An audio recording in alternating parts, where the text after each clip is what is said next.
الله وبركاته. الحمد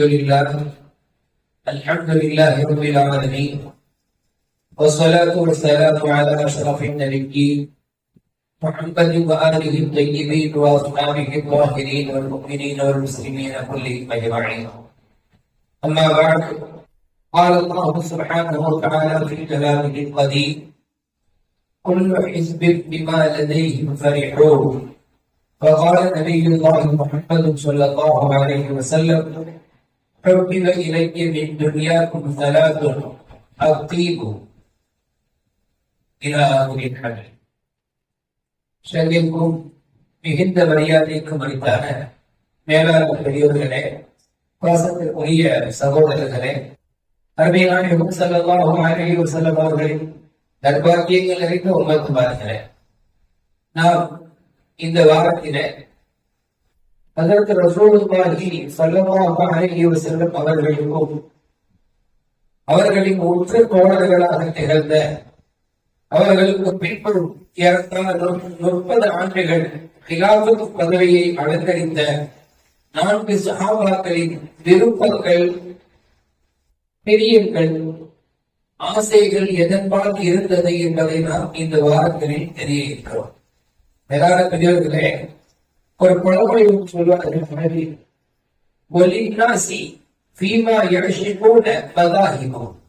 மக்கள் எதை விரும்புகிறார்களோ அதிலே அவர்கள் பரமாதி இருக்கிறார்கள். ஒவ்வொருத்தருக்கும் ஒரு விஷயம் விருப்பமானதாக இருக்கும், பிரியமானதாக இருக்கும். ஒவ்வொருத்தருக்கும் ஒரு விஷயம் ஆசையானதாக இருக்கும், அதை இன்னொருத்தர் விருப்பமாட்டார். ஒருவர் காஃபி குடிப்பதை மட்டுமே விரும்புவார், அவருக்கு டீ என்றாலே அவர்கள். இன்னொருத்தருக்கு டீ மட்டும் தான் பிடிக்கும், என்னையும் டீ கொடுத்தால் குடிப்பார். காஃபியோ வெறும் மில்கோ அவர் குடிக்க மாட்டார். இதுல என்ன இருக்குது? பால்ல தான் டீ தயாரிக்கப்படுது, பால்ல தான் காஃபி கலக்கப்படுது. குடிக்காத என்ன இல்ல, எனக்கு ஒரு பாலிசி இருக்கு, எனக்கு ஒரு விருப்பம் இருக்கு, நமக்கு அது ஒத்துக்கிறாரு, நமக்கு பிடிக்காது. பிடிக்காது பிடிக்கும், பிடிக்காது பிடிக்கும் என்பதிலே மக்களின் பல பல பிரிவுகள் இருக்கும். இந்த பிரிவினர்களை பற்றி சொல்லும் போது ஒரு இடத்துல தான் சொல்லுவோம், ஒவ்வொரு பிரிவினர்களும் அவரவரிடத்திலே உண்டானதை கொண்டு சந்தோஷம் அடைகிறார்கள், பிறகு அதை செய்வதை பார்த்து கோபப்படுவதை. எப்படிதான் இது குளிக்கிறாங்க, எப்படித்தான் இதை சாப்பிடுறாங்க. சில பேருக்கு இறைச்சினா இருக்கும், சில பேர் அப்படியும் இல்ல. முஸ்லீம் சமூகத்திலே சைவம் பிரியர்கள் என்று சிலர் உண்டு. அவர்களுக்கு அசைவம் என்று பார்த்தாலே ஒரு சாப்பிட்டார். ஆனால் அவருக்கு அது பிடித்திருக்கும். அவருக்கு காய்கறியை பார்த்தார், இப்படித்தான் அந்த காய்கறி எல்லாம் சாப்பிட்டு பார்த்தார். அப்படி இருக்கும். யதார்த்தமான விருப்பம் பிடிக்கும் பொருள்களிலே பலமாக சொல்ல போனால் அவரவர்களுடைய அந்த கொள்கையில கூட அதை வெளிப்படும். அவர்கள் என்ன கொள்கையை சார்ந்தவராக இருக்கிறார், அந்த கொள்கைக்கு ஏற்றார் போலதான் அவர்கள் பார்க்கிற வஸ்துக்களை அவர் கணிப்பார், அவர் கேட்கிற சொற்களை கூட கணிப்பார். 4-5 பேர் சேர்ந்து பிரயாணம் செஞ்சிருக்கிறார். ஒரு முஸ்லீம் ஒருத்தர், ஒரு முஸ்லீம் அல்லாத ஒருவர், ஒரு வலிய கிடக்கிறார்கள். இந்த மாதிரி ஒரு 4-5 பேர் சேர்ந்து அவர் பயணிக்கிறார். அப்போ ஒரு மரக்கிளையில நின்று கொண்டு ஒரு கிளி ஒன்று பேசி கத்துகிறது. கிளி கத்துகிறது. கிளி கத்துனா நம்ம என்ன சொல்லுவோம்? கிளி கத்துதுன்னு சொல்லுவோம். ஏன்னா மனிதன் மட்டும்தான் பேசுறது, மற்றவெல்லாம் மற்ற பிராணிகள் மற்ற பழங்கள் எல்லாம் கத்துது, சப்தம் கொடுக்குது, அப்படி இப்படின்னு சொல்லுவோம். கிச் கிச்சு சொல்லுது. ஒவ்வொரு பிராணிகளுக்கும் சப்தம் இருக்கு. பழங்கள்ல போட்டோம். யானை அது குளிரும், குதிரை அது நனைக்கும் அப்படின்னு சொல்லி ஒவ்வொரு போடப்படும். மனிதன் அவன் பேசுவான், அவன் என்ன செய்ய மாட்டான், கத்துவான் என்றோ அப்படிலாம் போடப்பட்ட. ஏன்னா மனித உயிரினங்களின் தவிர மற்ற உயிரினங்களுக்கு சம்பந்தம் தான் இருக்கும். இப்போ ஒரு கிளி ஒன்று பேசுது. அப்ப போகக்கூடிய 3 பேர்ல ஒருத்தர் முஸ்லிமான சகோதரர், அவர் சொன்னாரு, இந்த பறவைதான் உன்னை எவ்வளவு அழகாக தஸ்பீகிக்கிறது, இந்த பறவைதான் உன்னை எவ்வளவு அழகாக தஸ்பீகிக்கிறது. உண்மையும் அதுதான். அதாவது என்னதான் 4 பேர் சேர்ந்து பயணித்தாலும் அவர்களுக்கு சொல்லி கொண்டு இருந்தாலும் கூட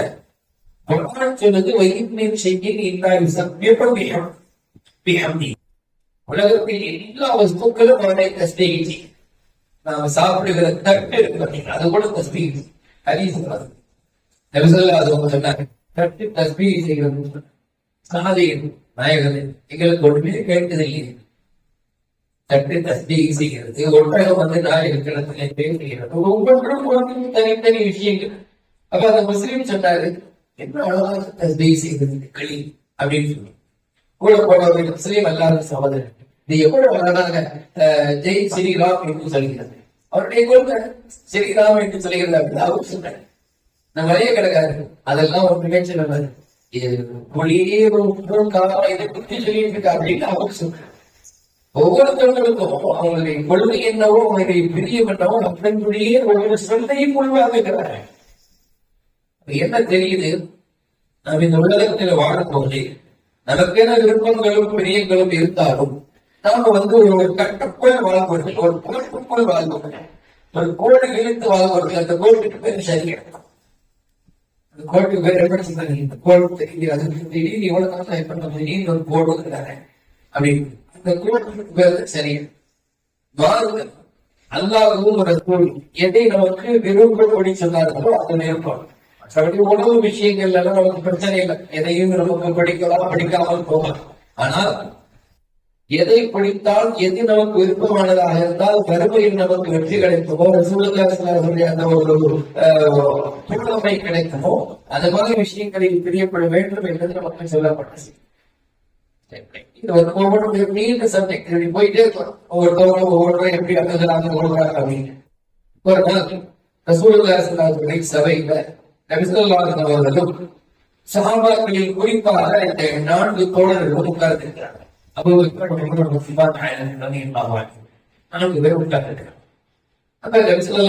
சொன்னாங்க, எனக்கு துனியாவிலே 3 விஷயங்கள் பிடிக்கும். எனக்கு துனியாவிலே 3 விஷயங்கள் பிடிக்கும். என்னென்ன விஷயங்கள்? அது கூட நம்ம அடிக்கடி சொல்லுவாங்க, நபி ஸல்லல்லாஹு அலைஹி வஸல்லம் எந்த சொல்லும் எந்த செயலும் எந்த விருப்பமும் அது அவர்களின் விருப்பத்திலிருந்து இருப்பதில்லை, அல்லாஹ் அவர்களுக்குள் உண்டாக்குகிறார். அவர்கள் பேசினால் கூட அது ஒரு வழி. அவர்கள் எந்த வார்த்தையும் செல்வதில்லை, ஆனால் அது அல்லாஹ் இடத்தில் தடுக்கப்பட்ட வழியாக அது வழியினம். அப்ப நபியுடைய சொட்டு வழியாக என்பதோடு நபியுடைய பிரியமும் பாடல் என்று வருகிறது. அவர்கள் இலக்கிய எனக்கும் பிரியமானதாக இருக்கிறது, நான் பிரியமானதாக எடுத்துக்கொண்டே அப்படின்னு சொல்லல. சொன்னது என்ன அப்படின்னா, எனக்கு பிரியமானதாக உலகத்திலே 3 விஷயங்கள் ஆரம்பிக்கப்பட்டுள்ளது. நம்பர் 1 அத்தி நறுமணம், அத்த வாசனை திறமை நாயகத்திற்கு ரொம்ப பிடிக்கும். யதார்த்தமாக நபிகள் கோமான் ஸல்லல்லாஹு அலைஹி வஸல்லம் அவர்களே வாசனையானவர்கள், அவர்களே நறுமணம் கவனக்கூடியவர்கள். அது எந்த மாற்று கருத்தும் இல்லை. தெருவுல போயிட்டாங்கன்னு சொன்னா அவர்கள் போன பிறகு அந்த தெருவிலே அந்த வாசனை இருந்து கொண்டிருக்கும். அதை வைத்து கண்டுபிடித்துக் கொள்வார்கள் சஹாபாக்கள். இந்த தெருவில் அதற்கு ரசூலுல்லாஹி போயிருக்காங்க. சும்மா ஒன்று சொல்லுவாங்க, அவர் இடத்திலே 10 ஆண்டுகள் பணிவிடை செய்து அதற்கு அரசு கூட்டமாக இருக்கிறது. வீட்டோட 10 நாள் அல்லது 10 மாசம் இருந்தாருன்னா உங்களை படிச்சு அவருக்கு ஒரு டீட்டெயில் தெரியும். உங்களுக்கு என்ன பிடிக்கும் என்ன பிடிக்காது, நீங்க எதை ரொம்ப விரும்பி பயன்படுத்துவீங்க, எதை நீங்க பயன்படுத்த மாட்டீங்க என்பதை அவருக்கு தெரிஞ்சிடும். ஆனால் அதற்கு அரசு 10 வருஷம் வீட்டுல காதிமாக பணியாளர் சொல்றாங்க. நான் நபிகள் கோமான் ஸல்லல்லாஹு அலைஹி வஸல்லம் அவர்களுடைய உடலில் இருந்து ஒரு வாசனையை நுகர்கிறேன் போனேன். கோமான் ஸல்லல்லாஹு கையை நான் தொட்ட போது கிடைத்த அந்த மென்மையை விட வேறு எந்த அக்கறை நான் நுகர்ந்ததில்லை, வேறு எந்த ஒரு மென்மையான பொருளையும் நான் தொட்டதில்லை. அதை விட மென்மையான பொருள் நாயகம் ஸல்லல்லாஹு அலைஹி கையை நான் தொட்ட போது கிடைத்த அந்த பஞ்சு வெற்றி மாதிரி உள்ள அந்த வேட்டை வேற எதிலும் நான் கண்டதில்லை. அதே போல நபிகள் கோமான் ஸல்லல்லாஹு அலைஹி உடலில் இருந்து வரக்கூடிய அந்த வாசனையை போல நான் வேறு கஸ்தூரியோ அல்லது ரோது என்று சொல்லுவார்கள் அந்த வாசனையை கூட நான் நுகர்ந்ததில்லை என்று சொல்லிட்டார். மேலான பெரியவர்களே, அதற்கு ரசூலுல்லாஹி அட்டர்களிலே மஸ்கும் மிக பிடித்தமானது. கஸ்தூரி அதே போல சந்தனம் என்று சொல்லுவாங்க. அதுவும் இந்த ரோகுல் ஹிந்தி, இந்தியாவினுடைய இந்த ரோகு தான் இந்தியாவிலிருந்து தயாரிக்கப்படக்கூடிய இந்த சந்தன கட்டையிலிருந்து தயாரிக்கப்படக்கூடிய வேர்ல்டு லெவலுக்கு ஃபேமஸ். அது அரபநாட்டில் போய் நமக்கு ஊதுன்னு வந்தாலும் கூட ஊதினுடைய ஒரிஜினாலிட்டி சையீல் புகாரி ஹதீஸ் வருது.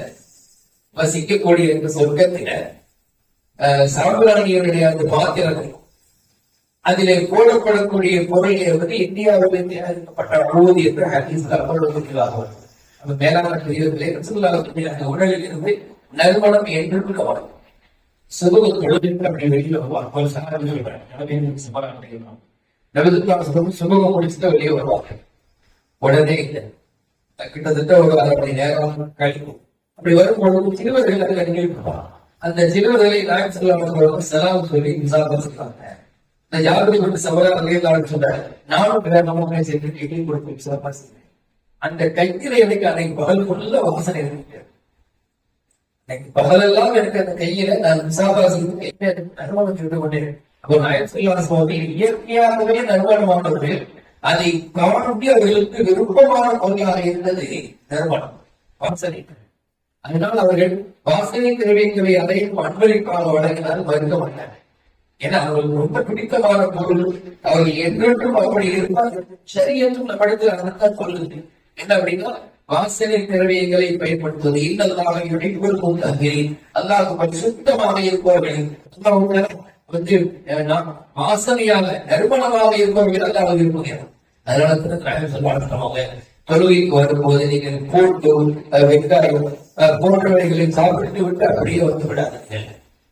ஏன் அதெல்லாம் அலாதான பொருள் தானே, சாப்பிட்டு விட்டு வந்தாங்க என்ன இல்ல, அதுல இருந்து ஒரு ஸ்மெல். நீங்கள் அல்லாஹ்விடத்தில் பேசும் போகிறீர்கள் தொழுகைக்கு போலமா. அல்லாஹ்விடத்தில் பேசும்போது இந்த மாதிரி வாசனைகள் வந்தால் அது சற்று பிடிக்காததாக இருக்கும் என்பதை நாம் சொல்ல.